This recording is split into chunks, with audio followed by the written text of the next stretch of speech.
liatin ini lucu banget. Kok gitu sih Kai? Nggak tahu. Siapa itu? Kamu tiba-tiba salting kayak gitu sih? Ada. Kayaknya dia sih lagi deketin aku, cuman nggak tahu. Siapa? Kamu nggak pernah cerita? Coba cerita. Oke. Ya aku nggak tahu sih, kayaknya ini asumsi aku doang. Pokoknya dia tuh kayak udah sekitar 3 minggu 4 minggu dia tuh sering chatting aku, terus kayak tiba-tiba tuh jadi perhatian banget sama aku. Terus pokoknya yang kayak little things tuh dia kayak caring gitu loh sama aku. Jadi sih kayak masih denial gitu, dia sebenarnya mau deketin atau emang dia tuh baik sama semua orang gitu, nggak Kayak tahu. fix dia perhatian sama kamu sih. Terus kamu ngerasa denialnya itu gimana Kai? Rasa denialnya karena ya dia tuh misalkan nih kita lagi rame-rame banget sama semuanya, itu dia tuh jadi kayak orang gak kenal banget gitu lah sama aku, nggak jelas kan. Tapi giliran kayak lagi misalkan kayak lagi sama teman-teman dekatnya doang, nah dia tuh baru yang kayak wah perhatian banget dan kayak treat me super well gitu. Enggak sih, cowok kayak gitu tuh nggak jelas banget tau Kai. Dia kayak Emang. ngasih mix signal gitu nggak sih? Jadi yang Bener. ngedeketin cewek sana sini ya.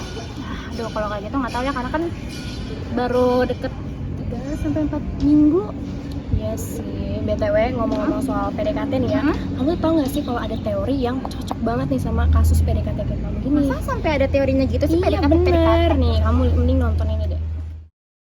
Halo guys, jadi di video kali ini kita bakal ngebahas sedikit soal uncertainty reduction theory dan juga 8 aksioma yang ada di dalam teorinya. Yuk disimak! Oke, jadi Uncertainty Reduction Theory atau yang biasa disingkat URT dalam bahasa Indonesia berarti teori pengurangan ketidakpastian. Nah, teori ini masuk ke dalam teori komunikasi antar budaya. Nah, teori URT ini juga biasanya menjelaskan mengenai adanya interaksi pada saat pertemuan awal. Salah seorang itu nggak bisa mensikapi hal tersebut. Nah, biasanya juga teori URT ini tuh relate banget dengan masalah percintaan. Kira-kira kenapa ya kok bisa relate dengan masalah percintaan? Karena hubungan percintaan di awal itu pasti memiliki tingkat ketidakpastian yang masih tinggi. Kenapa? Biasanya orang-orang yang baru mau memulai pendekatan itu belum saling mengenal satu sama lain, sehingga mereka masih membutuhkan komunikasi dan interaksi yang lebih intens lagi. Pada tahun 1975, Charles Berger dan Richard Calabres mengembangkan teori URT ini hingga menemukan 8 aksioma yang dianggap benar karena relate banget nih sama kehidupan kita. Nah, langsung aja yuk kita bahas masing-masing aksiomanya. Boleh banget tuh Safa. Jadi yang pertama adalah non-verbal warmth atau komunikasi non-verbal. Nah, bisa dilihat dari bahasa tubuh yang digunain oleh lawan bicara. Terus contohnya itu seperti kalau misalnya dua individu ini masih awal pendekatan, pasti kan kalau misalnya mau foto bareng masih ada jarak loh. Tapi setelah kenal lebih dari 3 bulan, makanya nanti kalau misalnya udah foto udah nggak ada jarak lagi tuh, udah bisa saling rangkul kayak gitu. Nah, ketika hal tersebut, tingkat ketidakpastian itu akan terus semakin berkurang dan menunjukkan kedekatan yang secara tidak langsung. Nah, selanjutnya ada komunikasi verbal. Kalau kita sering interaksi secara langsung maupun lewat chat, pasti kita punya ikatan tersendiri, walaupun waktu itu statusnya masih PDKT dan belum pacaran.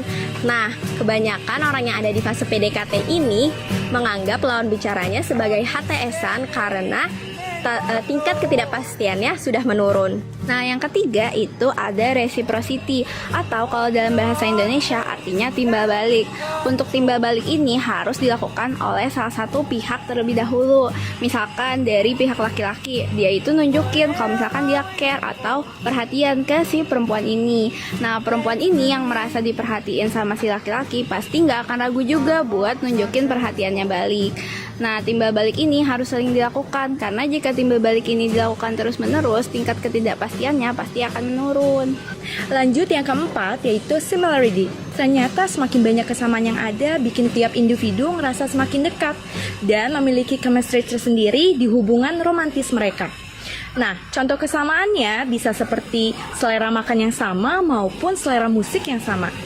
Dengan begitu, obrolan bisa semakin lancar dan juga menciptakan ide aktivitas date untuk pasangan tersebut. Nah, yang kelima ada self-disclosure. Aksioma ini menunjukkan bahwa jika ada kemauan untuk membuka diri, maka ketidakpastian pasti akan menurun. Nah, dalam konteks hubungan PDKT, pasti ada satu pihak yang mulai menceritakan rahasia-rahasia kecilnya terlebih dahulu, sedikit demi sedikit. Nah, hal ini menunjukkan bahwa pihak tersebut percaya kepada lawan bicaranya dan secara tidak langsung menarik lawan bicaranya untuk ikut menceritakan rahasia-rahasianya juga dan mulai membuka diri. Nah, yang keenam itu ada liking. Biasanya kalau perasaan suka ke seseorang itu sudah meningkat, tingkat ketidakpastiannya juga akan menurun. Misalnya saja, kalau kita suka sama seseorang, pasti kita nggak akan ragu kan buat berbuat baik sama dia. Lanjut yang ketujuh adalah share network. Dengan kita membagikan jaringan komunikasi, maka ketidakpastian semakin berkurang. Ketika dua orang dalam masa pendekatan, mereka saling memperkenalkan keluarga maupun teman dekatnya, maka ketidakpastian antara dua orang tersebut semakin berkurang. Nah, yang terakhir atau yang kedelapan adalah informasi seeking tendency. Dalam konteks percintaan, ini tuh bermaksud usaha dari salah satu pihak untuk mengenal lebih jauh dan mencari informasi terkait orang yang ingin dia dekati. Kayak misalnya hobinya tuh apa sih, terus makanan favoritnya, tipe idamannya tuh kayak gimana. Nah, usaha mencari informasi ini tuh bisa melalui media sosial ataupun melalui teman dekatnya. Dari usaha-usaha ini tuh bisa mengurangi ketidakpastian yang ada. Nah, itu dia penjelasan dari kita mengenai URI dan juga 8 aksiom. Terima kasih sudah menonton. Dadah! Nah, habis nonton video ini kamu jadi nggak ragu lagi kan, Kay? Iya, aku udah mulai paham-paham dikit sih. Yeay, oke, makasih.